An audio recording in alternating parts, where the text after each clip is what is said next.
Hello, David Moore with IRA Advantage, and today we're going to talk about Roth IRAs and buying real estate, actually. So I guess first off, we've just got to talk about what a Roth IRA is, and Roth IRA really is just taxed money that's growing tax-free. And you've got to look at that and think, hey, gee, this is a great thing. If you're young, you've got a huge future ahead of you with lots of time to grow that retirement account, or if you've got some investment that's going to have explosive growth, great.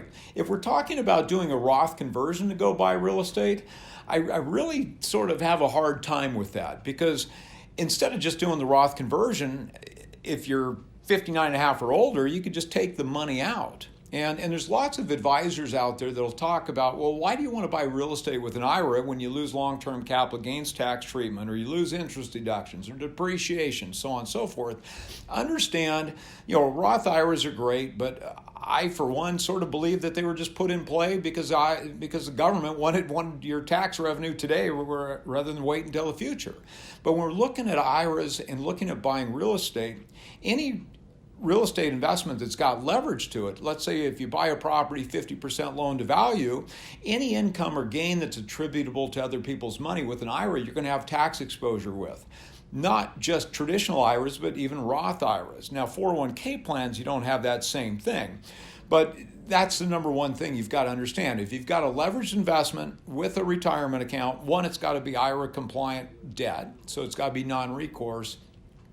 But two, you're going to have tax exposure on the income or gain attributable to other people's money. So if you're looking at a conversion, as I said, instead of going that direction, I'd probably, if you're 59 and a half or older, I'd have a tendency just pull the property out. And that way you're going to get the long-term capital gains tax treatment going forward. You're going to have interest deductions, depreciation. You wouldn't have to have non-recourse debt on those things. Now, with that said, the comments I made a few minutes ago about advisors talking about why would you buy real estate with a retirement account, when you lose those things, that's really not a statement that means anything, because there's not an investment you can make that gives you those things. So it's a moot point.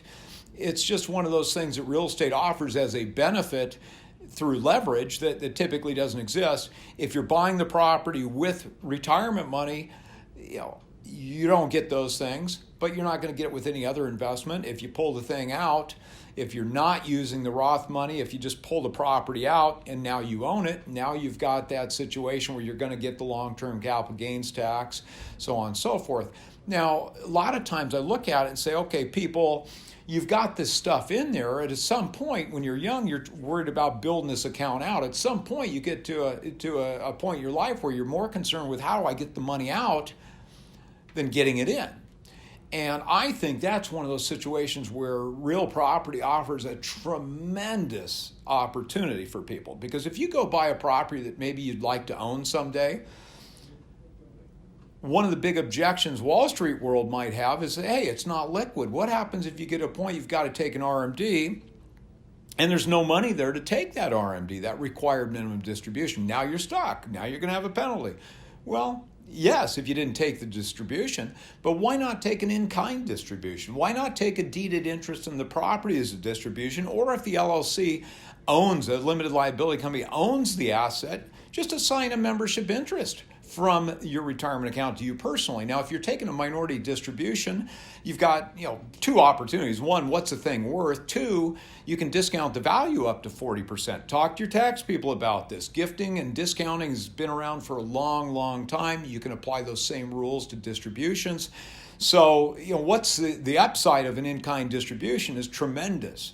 You've got those huge benefits, valuation and discounting. What's the downside? Well, you're incurring a tax liability without having the cash to pay the tax obligation. What's the best source of money for that? Well, how about if you've taken the property out as a distribution, you just do a cash out refinance of the property, the refi money pays the tax obligation. Now you own the property. Now it's out. You got your distribution, you own the asset, it's yours, and you reduce the tax consequence of that distribution. I think not only is real estate not a problem with distributions, I believe it's a tremendous opportunity. So look at in-kind distributions when you're talking about getting stuff out. Once again, it's not a new concept, been around a long time. But I hope this has helped.